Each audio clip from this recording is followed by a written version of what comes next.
حضرت عمر رضی اللہ تعالی عنہ کا قول ہے، فرماتے ہیں کہ مجھے اس بات کی پرواہ نہیں ہوتی کہ میری دعا قبول ہو رہی ہے کہ نہیں ہو رہی، مجھے اس کی فکر رہتی ہے کہ دعا مانگنے کی توفیق مل رہی ہے کہ نہیں مل رہی. کیونکہ اللہ جب ناراض ہوتا ہے نا کسی سے، مانگنے کی توفیق چھین لیتا ہے اللہ تعالیٰ. اور مانگنے کی توفیق دی ہوئی، اس کا مطلب اگر ناراض ہے بھی تو اتنا زیادہ نہیں ہے، تھوڑا بہت ہے، وہ تلافی چاہتا ہے کہ آپ کر لو. مانگنے کی توفیق ملنا اس کی علامت ہے کہ اللہ اگر ناراض بھی ہے تو بہت زیادہ نہیں روٹھا ہوا، بلکہ اس نے سوری کا آپشن دیا ہوا ہے کہ چلو مانگ کے اپنا منا لو، مجھے کسی بھی طریقے سے راضی کر لو.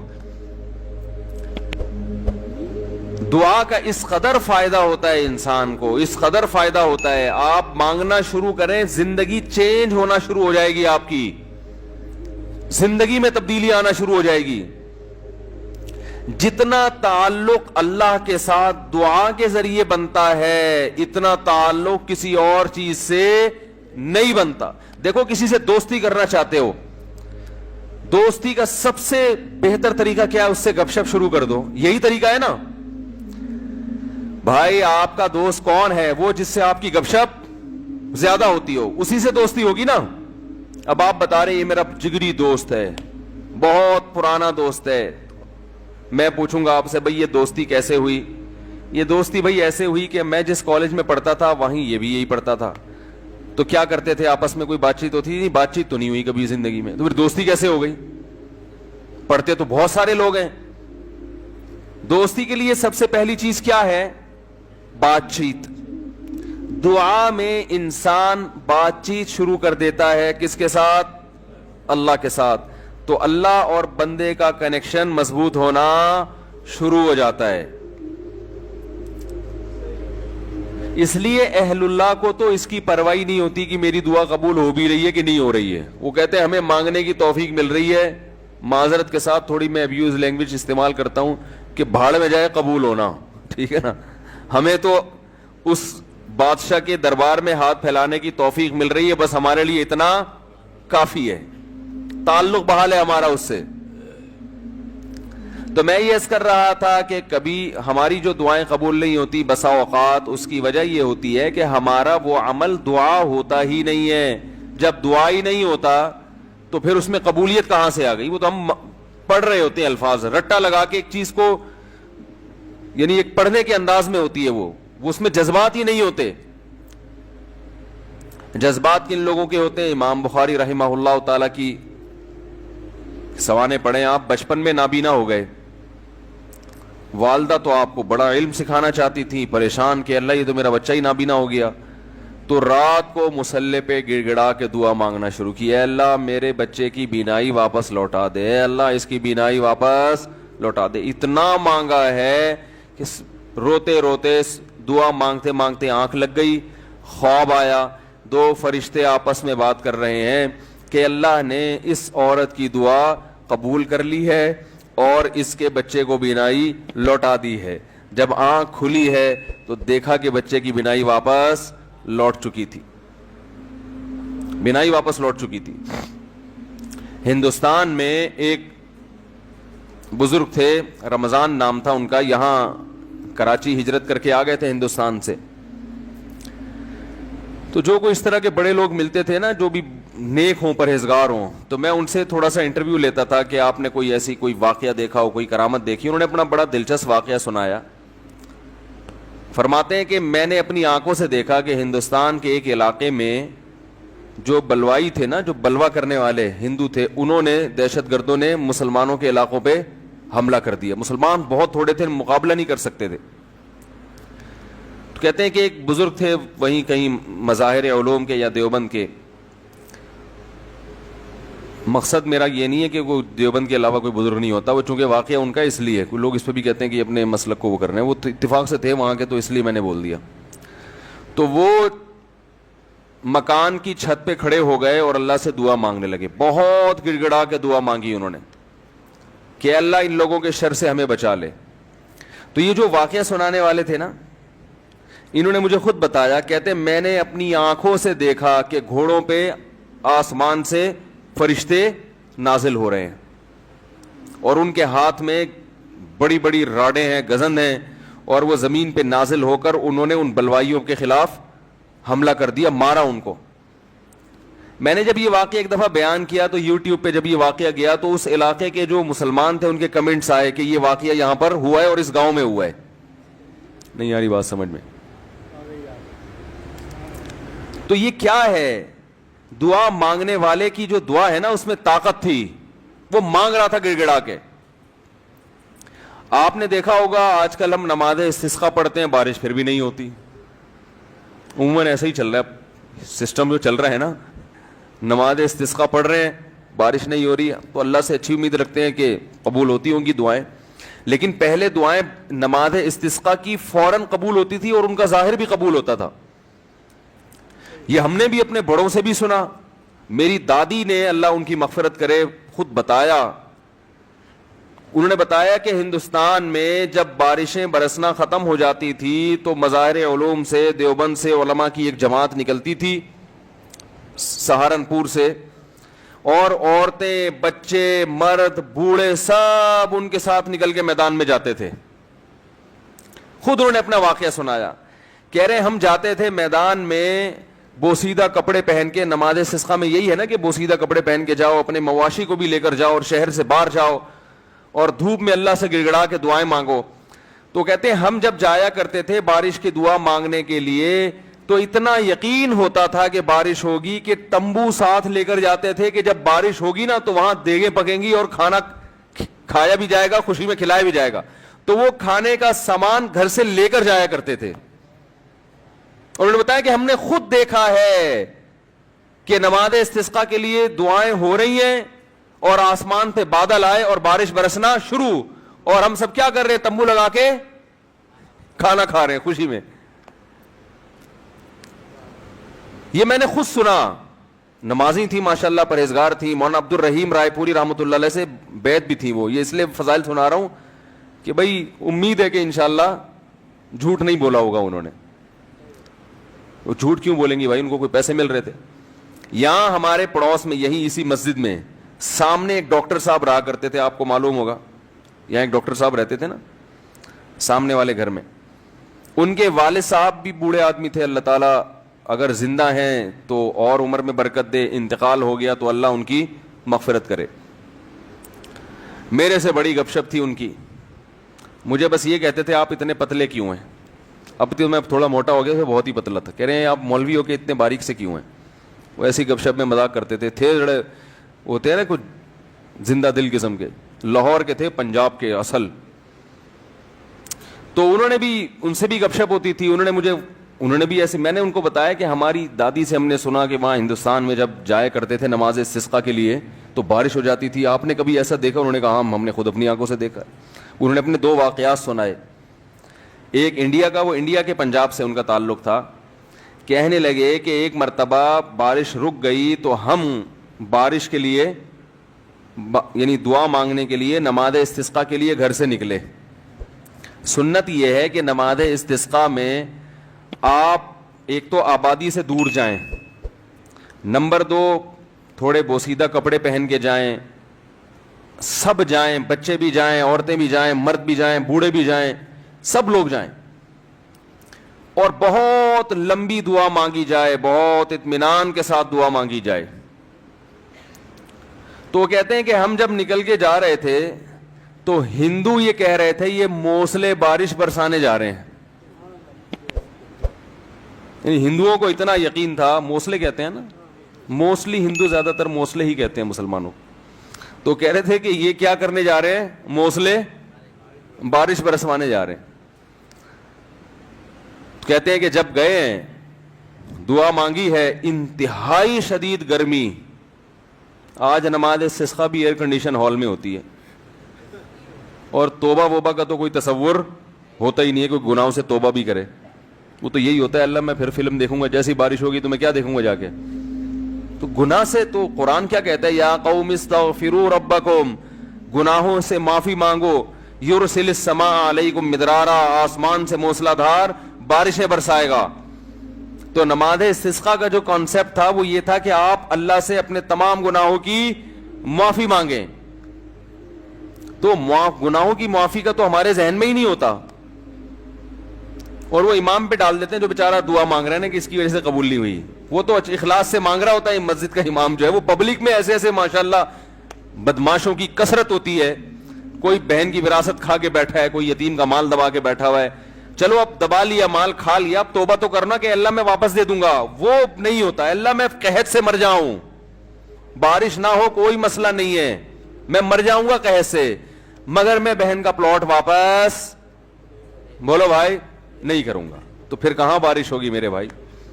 اللہ کہہ رہے ہیں تم بدماشی چھوڑنے کے لیے تیار نہیں ہے. تو وہ انہوں نے اپنا واقعہ سنایا کہ ہم گئے, ہم نے دعا مانگی, اور وہ جو ہمارے امام صاحب تھے انڈیا میں, کوئی جالندھر یا کوئی لدھیانہ کا واقعہ ہے, کہہ رہے وہ سردے میں گئے ہیں اور اوپر سے اتنی شدید گرمی تھی کہ وہ ہماری کمر جو ہے نا دھوپ کی وجہ سے ایسا لگ رہا تھا جل جائے گی.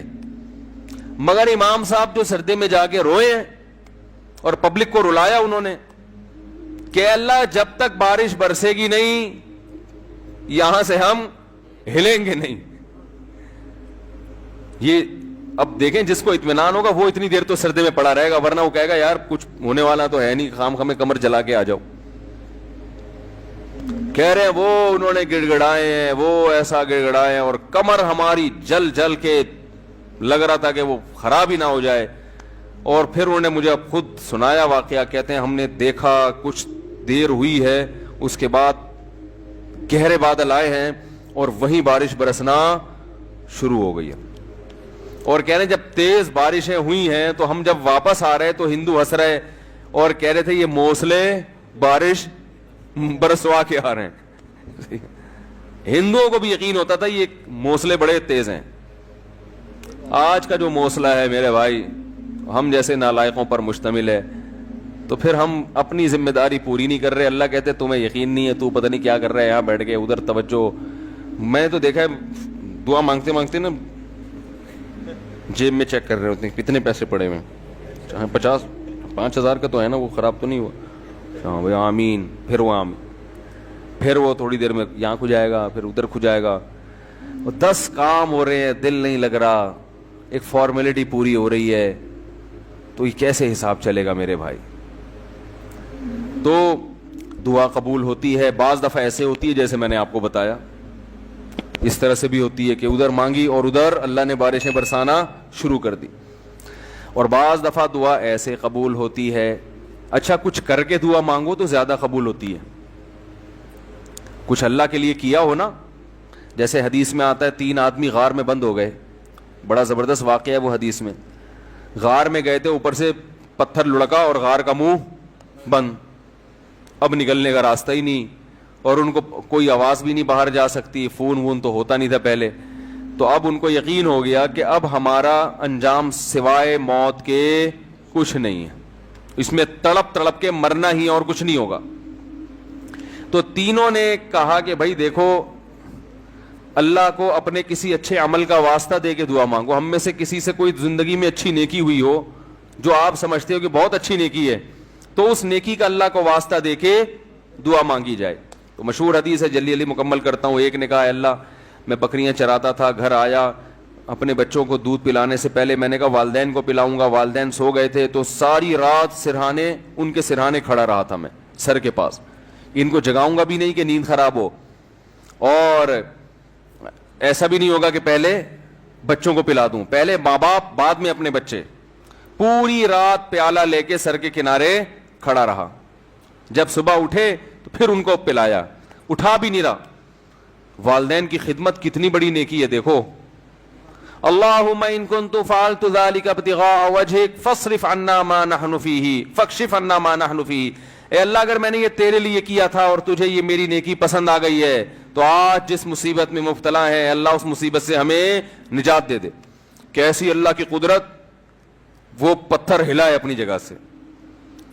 پتہ چلا میرے بھائی ماں باپ کی خدمت بڑی بڑی چٹانوں کو اپنی جگہ سے ہلا دیتی ہے بغیر کسی وجہ کے. اتنا بڑا عمل ہے یہ. آج برداشت نہیں ہوتا ہے, نہ باپ کی ڈانٹ برداشت ہوتی ہے نہ ماں کی ڈانٹ برداشت ہوتی ہے.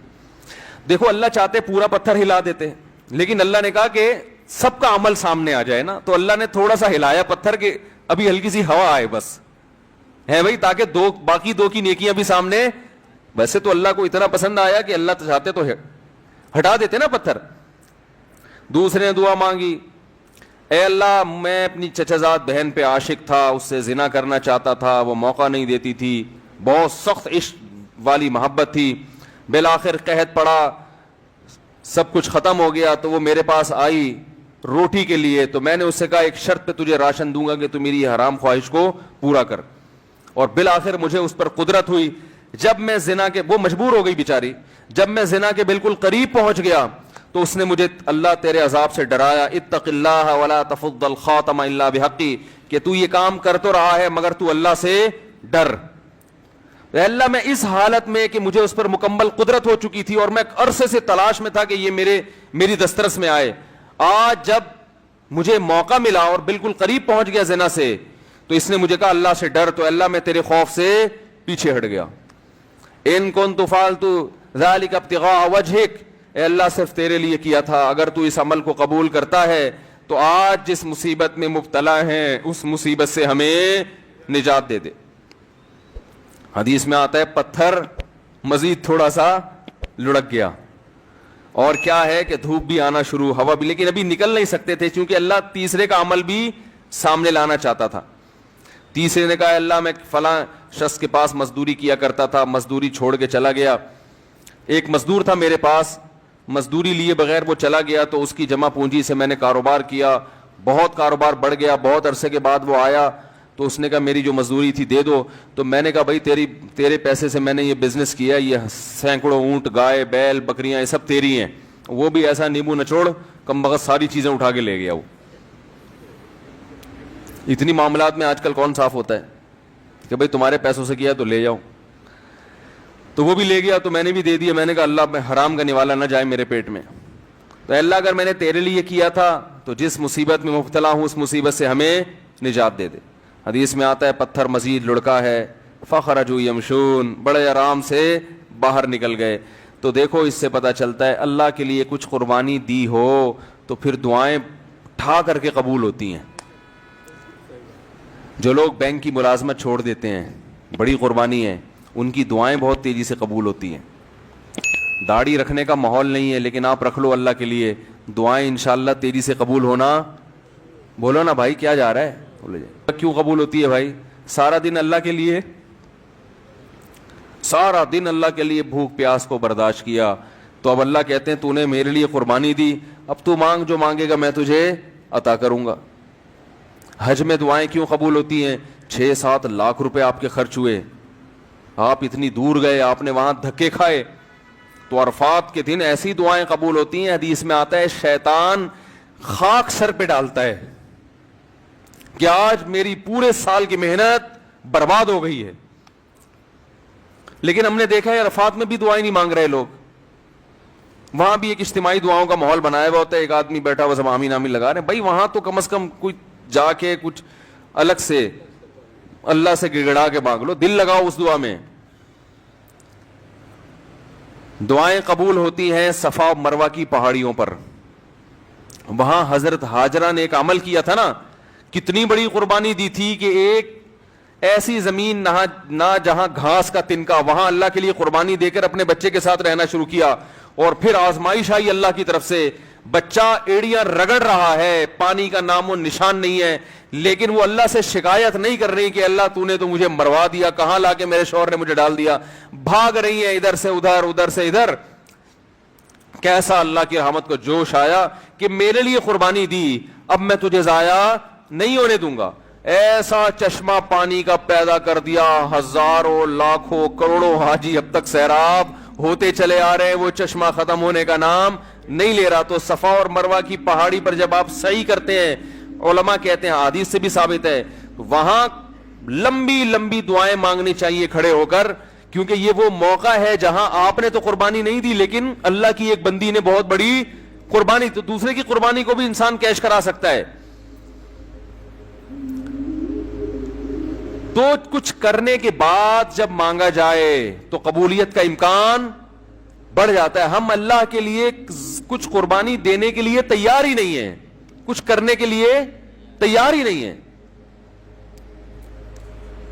مانگنے کے لیے بھی تیار نہیں ہے. بلکہ اللہ نے ہمیں دعائیں بھی سکھائی ہیں, کیسی پیاری دعائیں سکھائی ہیں قرآن مجید میں اور احادیث میں. اللہم ارزقنی حبک وحب من یحبنی یحبک وحب عملی یقربنی الی حبک. اور ایک اور دعا سکھائی, اللہم ارزقنی حبک اللہم ارزقنی حبک وحب من ينفعنی حبہ عندک اللہم فکما رزقتنی مما احب فاجعلہ قوتا لی فیما تحب وما زویت عنی مما احب فاجعلہ فراغا لی فیما تحب. ہم لوگ دعائیں بھی عجیب عجیب چیزوں کی مانگ رہے ہوتے ہیں. کیسے پیارے الفاظ سکھائے, اے اللہ تو مجھے اپنی محبت دے دے, میرے دل میں کیا کر دے, اپنی محبت ڈال دے. وحب من ينفعنی حبہ عندک, اور ان لوگوں کی محبت بھی یا ان چیزوں کی محبت دل میں ڈال دے کہ جن سے محبت کرنے سے تیری محبت میں مزید ترقی ہو جائے. ایسی چیزوں کی محبت دل میں ڈال دے کہ ان کی محبت کا فائدہ ہو آخرت میں اور تیری محبت میں اضافہ ہو جائے. جیسے والدین کی محبت, بیوی بچوں کی محبت, اس سے اللہ کی محبت اور بڑھتی ہے نا, یہ تو اللہ کا حکم ہے. علماء کی محبت, نیک عمل کی محبت. اللہم فکما رزقتنی مما احب, اے اللہ تو نے جو مجھے میری محبوب چیزیں عطا کی ہیں تو فجعلہ قوتا لی فیما تحب, تو ان کو ذریعہ اور وسیلہ بنا دے اپنی محبت میں اضافے کا. یعنی وہ مجھ سے چھیننا نہیں وہ چیزیں, بلکہ ان سے ان کا استعمال اس طرح سے ہونا شروع ہو جائے کہ وہ دین میں اور ترقی کا ذریعہ بننا. جیسے کسی کو اللہ نے مال دیا تو مال سے ہر ایک کو محبت ہوتی ہے, تو یہ مال اور آخرت میں ترقی کا ذریعہ بن جائے. وما زویت عنی مما احب, اور جو میری محبوب چیزیں تو نے مجھے نہیں دی, میں چاہتا تھا لیکن نہیں ملی, تو ان کا نہ ملنا تیری محبت میں ترقی کا ذریعہ بن جائے. کیسے عجیب الفاظ ہیں دیکھو. اور یہ کس نے بتائے؟ ایک امی نے جو نہ لکھنا جانتے اور نہ پڑھنا جانتے ہیں. یہی ہوتا ہے نا, کچھ چیزیں آپ کو مل جائیں گی, آپ کی پسند کی کچھ نہیں ملیں گی, تو اللہ جو پسند کی چیزیں مل گئی ہیں ان سے بھی آخرت میں ترقی ہو جائے, جو نہیں ملی ان کا نہ ملنا آخرت میں ترقی کا ذریعہ بن جائے. ہر چیز گھوم کے کہاں آ رہی ہے؟ اللہ کی ذات کی طرف. تو بھائی رمضان کی چند گھڑیاں باقی ہیں, کچھ وقت نکال کے اللہ سے گڑ گڑا کے. علماء کہتے ہیں روزانہ 24 گھنٹے میں ایک ٹائم ایسا ہونا چاہیے کہ جس میں آپ روز ایک وقت اللہ سے تفصیل سے گڑ گڑا کے دعا مانگ کے معمول بنائیں اپنا. بات سمجھ میں آ رہی ہے بھائی کہ نہیں آ رہی؟ روزانہ 24 گھنٹے میں کم از کم ایک وقت, وہ سب سے افضل وقت ہے رات کا آخری حصہ. اگر اس ٹائم نہ ہو سکے تو جو وقت آپ کو ملے, لیکن مانگنا ضرور ہے. اور یہ یقین کر لینا ہے کہ جس کے سامنے ہاتھ پھیلا رہے ہیں وہ محروم نہیں کرتا. نبی صلی اللہ علیہ وسلم نے فرمایا ان اللہ لا یستحیی, اللہ تعالیٰ کو اس سے حیا آتی ہے, ان یردہما خائبین, کہ جب کوئی بندہ اس کے سامنے ہاتھ پھیلائے تو اللہ اس کو خائب و خاسر واپس لوٹائے. اس بات سے اللہ کو حیا آتی ہے. تو وہ قبول ہوگی, یا تو اللہ وہی چیز عطا کر دیں گے, یا اللہ تعالیٰ اس کا کوئی نعم البدل عطا کر دیتے ہیں. وہ نعم البدل عطا ہوتا ہے تو آپ کو وہ چیز نظر نہیں آ رہی ہوتی, نعم البدل کو آپ سمجھتے ہی نہیں کہ یہ نعم البدل ہے. اور بعض دفعہ اللہ ایسا کرتے ہیں کہ جو چیز آپ مانگ رہے ہیں وہ نہیں ملتی, لیکن کوئی مصیبت آنے والی ہوتی ہے جو اللہ آپ سے ٹال دیتے. آپ کہہ رہے ہیں کہ اللہ اس مریض کو شفا دے دے, وہ ٹھیک نہیں ہو رہا, وہ دوسرا بھی مرنے والا تھا, وہ دوسرے پر بیماری حملہ کرنے والی تھی, اللہ نے اس کو حملے سے روک لیا. یہ کتنا بڑا فائدہ ہو گیا. اور بعض دفعہ یہ ہوتا ہے کہ جو چیز آپ مانگ رہے ہیں وہ نہیں ملتی, لیکن اس مانگنے سے جو مقصد تھا وہ مقصد مل جاتا ہے. آپ کو کوئی پریشانی آئی, آپ دعا مانگ رہے ہو اللہ وہ پریشانی ٹال دے, اللہ نے وہ پریشانی تو نہیں ٹالی, لیکن اس کی وجہ سے جو آپ کا دل پریشان ہو رہا تھا وہ دل کی پریشانی کو دور کر دیا. تو مقصد حاصل ہو گیا کہ نہیں ہو گیا؟ ارے آپ مانگ رہے تھے اللہ غربت دور کر دے, تو غربت کی وجہ سے ٹینشن ہو رہی ہے نا, اللہ نے ٹینشن دور کر دی جو پیسے سے مقصد ہے. ہو غریب مگر مزہ ویسے آ رہا ہے جیسے مالداروں کو آتا ہے. بہت مشکل ہے سمجھانا, کیا کریں یار. ہو غریب مگر اندر سے دل کیا ہو گیا؟ مالدار ہو گیا. سکون وہ ملے گا جو اللہ نے مالداروں کو بھی عطا نہیں کیا ہوگا، ویسا سکون مل جائے گا آپ. بیماری میں دعا مانگ رہے ہو اللہ شفا دے دے، شفا تو نہیں ملی مگر اسی بیماری پر اطمینان نصیب ہو گیا جو ایک صحت مند آدمی کو ہوتا ہے، صبر نصیب ہو گیا. اور کچھ نہیں تو آخرت کے میں اللہ کے بینک میں یہ دعا کیا ہو جاتی ہے، جمع ہو جاتی ہے، اور آخرت میں اس کا اجر ملے گا. ایک روایت میں آتا ہے جب بندہ دیکھے گا اپنے عمل کو قیامت کے دن، اے اللہ یہ اتنی ساری چیزیں میرے لیے گفٹ، یہ کیا؟ اللہ کہیں گے یہ تیری وہ دعائیں ہیں جو آخرت کے لیے ہم نے اسٹاک کر دی تھیں. وہ کہے گا کاش میری کوئی دعا بھی قبول نہ ہوئی ہوتی. تو میرے بھائی اہل اللہ اس لیے مانگتے ہیں. اور دیکھو ایک آخری بات کہ قبول نہ کرنا کس کا کام ہے؟ اللہ کا. دیکھو جب ہم کوئی بیمار ہوتا ہے تو ہم کہتے ہیں یار اس کو ہاسپٹل میں ایڈمٹ کرواؤ، جو اپنی ذمہ داری ہوتی ہے آپ وہ پوری کرتے ہیں. اب آپ نے جب ڈاکٹروں کے حوالے کر دیا تو ایک تسلی ہو جاتی ہے نا کہ یار ہمارا جو کام تھا ہم نے کر دیا ہے، اب ہم کیا کریں، اب تو ڈاکٹروں کے حوالے ہے، یا وہ علاج کرتے ہیں تو ٹھیک ہے، نہیں کرتے تو اب یہ ان کا ہیڈیک ہے، ہم کیا کر سکتے ہیں. اب تو تسلی تو ہو جاتی ہے نا. تو مسلمان جب اللہ کے دفتر میں فائل جمع کرا دے، معاملے اٹکے ہوئے آپ نے اللہ کے آفس میں فائل جمع کرا دی کہ میں نے اپنا کام کر لیا، گڑ گڑا کے دعا مانگ لی ہے، تو مسلمان کو بھی ایک تسلی ہو جاتی ہے کہ بھائی اب اللہ کے حوالے ہے، وہ قبول کر لے تو بھی ٹھیک ہے، نہیں کرے تو وہ انشاءاللہ اب فیصلہ کس کے حق میں ہوگا؟ میرے حق میں، کیونکہ اللہ تعالیٰ ضائع نہیں کرتا اپنے بندے. تسلی ہو جاتی ہے کہ اب یہ دعا قبول ہو تو بھی ٹھیک ہے، قبول نہ ہو تو بھی ٹھیک ہے. تو دعا سے مسلمان کو کیا ملتا ہے؟ اطمینان ملتا ہے، سکون ملتا ہے. تو ادعوا ربکم تضرعا وخفیا، اللہ فرماتے ہیں چپکے سے مانگو اور عاجزی اور انکساری کے ساتھ مانگو. اللہ تعالیٰ سے دعا ہے کہ اللہ ہمیں دعاؤں کا مانگنے والا بنا دے. اور سب سے زیادہ پتہ ہے کیا مانگنا ہے رمضان میں؟ ہدایت کی دعا مانگنی ہے. میرے گناہ چھڑوا دے اللہ مجھ سے. لیلۃ القدر میں جو دعا ہے اللہم انک عفو تحب العفو فاعف عنا، اے اللہ معاف کر دے. تو کیا مطلب؟ کس چیز سے معاف؟ میرے گناہ معاف کر دے. تو مطلب یہ ہے کہ میں آئندہ نہیں کروں گا، معاف کر دے. ہم یہ دعا مانگ رہے ہوتے ہیں کہ اللہ کرتا تو رہوں گا میں موت تک لیکن تو معاف کر دے. تو ایسا نہیں ہوتا میرے بھائی. ایسا کریں گے تو کوئی بھی نہیں آئے گا نا. اب اللہ کی طرف کون آئے گا پھر جب اسی طرح بدماشی میں ہی اللہ خوش ہے؟ تو نہیں خوش ہوتا اللہ تعالیٰ ایسے.